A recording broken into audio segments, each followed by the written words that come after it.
Živijo, Peter. Zdravljen v našem studiu.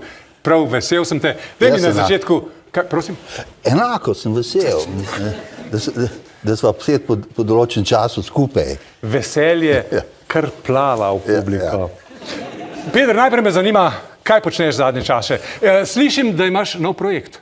Ja, ravno mislim se nekako veže na Petra Paracelsusa. In to je pa Peter Paradoks. To je pa tole, Peter Paradoks, lej. CD? CD, Peter Paradoks.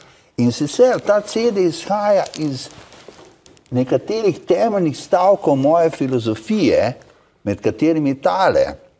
Preden je kaj, je nekaj, kar je pred ničim kaj.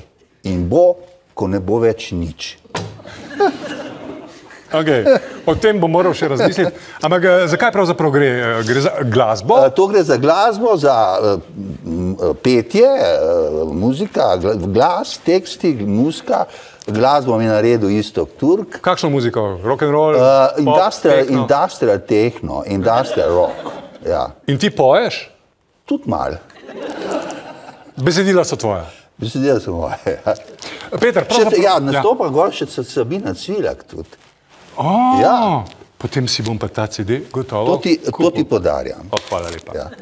Peter, pravzaprav smo te v našo oddajo poklicali ob priložnosti. Prihodnji teden, v petek, se na internetu pomerita v debati naš Slavoj Žižek in Kanadčan Jordan Peterson. Pa bi te prosili za kratek komentar. Jonas, jaz Slavoj Žižka v zadnjih časih, ki je dosti ne sledim, ne naberem Bog ve koliko, in sledim Bog ve koliko. Ampak se mu je težko izogniti. Določene stvari že ujamem pa to, ampak ne berem več to, kot bi rekel, sem pred časi. Jaz seveda navijam za Slavoja. In sicer zakaj? Slavoj je na poziciji levičara. Peterson pa na drugi strani. Na poziciji desnice. Konzervatizma. Recimo liberalni kapitalizem, nekaj tazga. Jaz mislim, da bi moral zmagati Slavoj. Zakaj? Zato, ker levica zastopa pravičnost vseh, splošna pravičnost. Desnica pravičnost samo za nekatere. To je zame temeljna razlika med levico in desnico. Vendar, kot pravim, sem na poziciji Slavoja, se pravi, da bi on zmagal, ker zastopa nek univerzalni princip človeštva, ki je tudi krščanski, zame je levica krščanska. In bi pa tole rekel, oba dva se gibljata znotraj sveta, znotraj tega sveta. Kaj pa bistvo in konc tega sveta? Smrt in konc. Je trpljenje, bolezen, propad, smrt, konc vsega. Zato, Jonas, jaz imam še tretjo verzijo, skratka v to, kjer bosta ona dva reševala svet.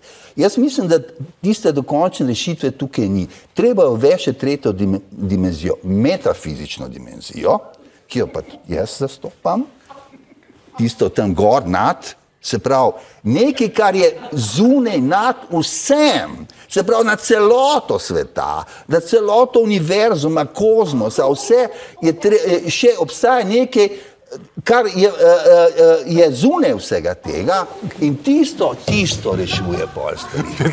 Priznam, da sem te mečken zgubil.